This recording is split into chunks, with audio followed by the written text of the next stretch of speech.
আসসালামু আলাইকুম। এই ভিডিওতে জেংজি ইউনিভার্সিটি নিয়ে কুইক কিছু আপডেট দেবো আপনাদের। তো চলেন শুরু করা যাক। আপনারা অনেকেই হয়তো জেনে থাকবেন আমি জেংজি ইউনিভার্সিটি থেকে আমার ব্যাচেলর ডিগ্রি কমপ্লিট করেছি এবং 2018 সাল থেকেই আমি জেংজি ইউনিভার্সিটিতে অ্যাডমিশন নিয়ে কাজ করছি।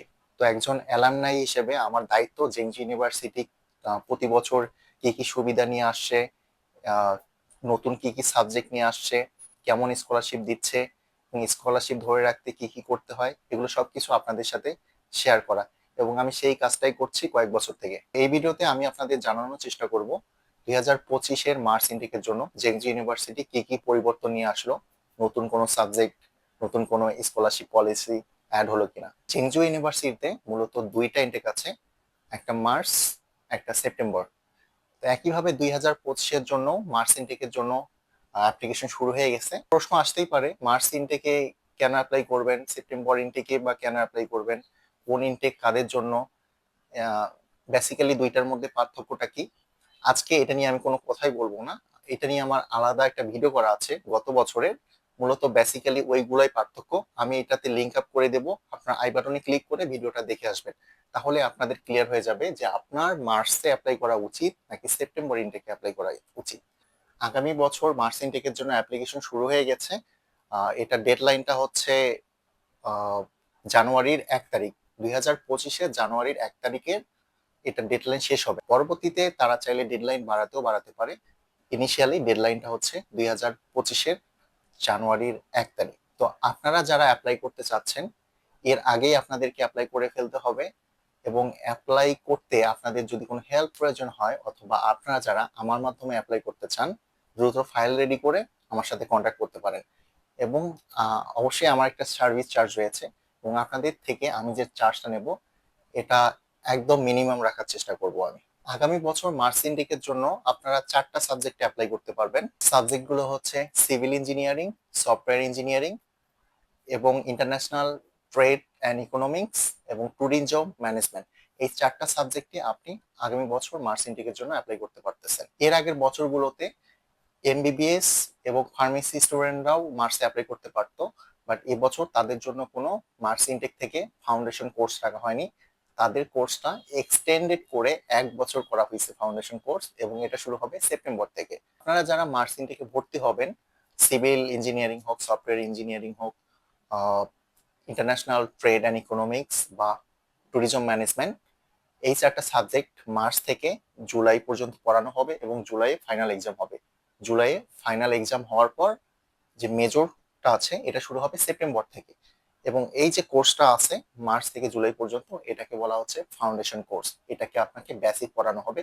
এই যে আমি বলেছিলাম আমার আগের একটা ভিডিও করা আছে, ওইখানে আমার এই ডিটেলস গুলো বলা আছে বেসিক্যালি কি পড়ানো হয় কাদের জন্য। আপনারা ওই ভিডিওটা আগে দেখে আসবেন যদি এটাতে বুঝতে অসুবিধা হয়। খুশির ব্যাপার হচ্ছে এবছর জেংজি ইউনিভার্সিটি ট্যুরিজম ম্যানেজমেন্ট নতুন একটা সাবজেক্ট অ্যাড করছে এবং এগুলো সবই হচ্ছে ইংলিশ মিডিয়াম। আপনারা যারা এই ফাউন্ডেশন কোর্সে ভর্তি হবেন, জুলাইয়ে আপনারা যদি সবগুলো কোর্সে পাস করতে পারেন তাহলে স্কলারশিপ নিয়ে সেপ্টেম্বর থেকে আপনারা মেজরে ঢুকে যেতে পারবেন। এবং সেপ্টেম্বর থেকে যে মেইন কোর্সগুলো শুরু হবে মেজরের ক্ষেত্রে, সেক্ষেত্রে আপনাদের টিউশন ফি হবে সিভিল, সফটওয়্যার এবং ফার্মেসি এর জন্য 25,000 আরএমবি পার ইয়ার, এবং ইন্টারন্যাশনাল ট্রেড এবং ট্যুরিজম ম্যানেজমেন্টের জন্য টিউশন ফি হচ্ছে 23,000 RMB per year. But September থেকে যেহেতু স্কলারশিপ আছে, তো আপনারা টিউশন ফি ওয়েভার পেতে পারেন, মানে আপনাকে টিউশন ফি পে করতে হবে না।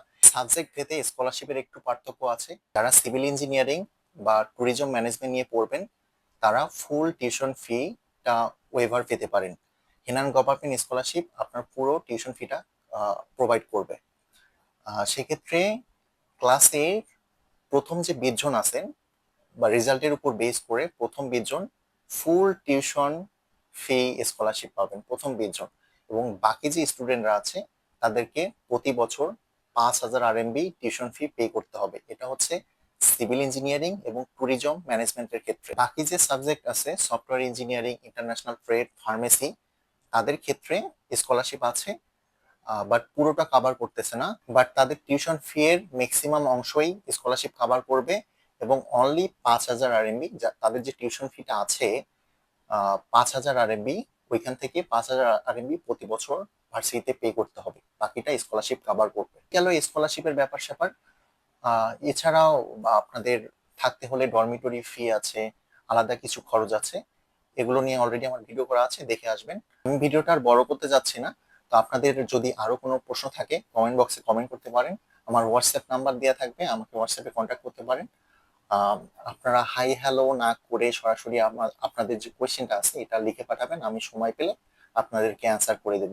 এবং যেটা বলছিলাম, আপনাদের যদি কারো ভর্তি ভর্তি নিয়ে হেল্প প্রয়োজন হয়, আমার মাধ্যমে ভর্তি হতে চান, তাহলে আমার সাথে কন্ট্যাক্ট করতে পারেন। এবং আমি ইনশাল্লাহ ট্রাই করব খুব কম সার্ভিস চার্জ রেখে আপনাদের ভর্তি করায় দেওয়ার জন্য। আজকের ভিডিও এ পর্যন্তই। আল্লাহ হাফেজ।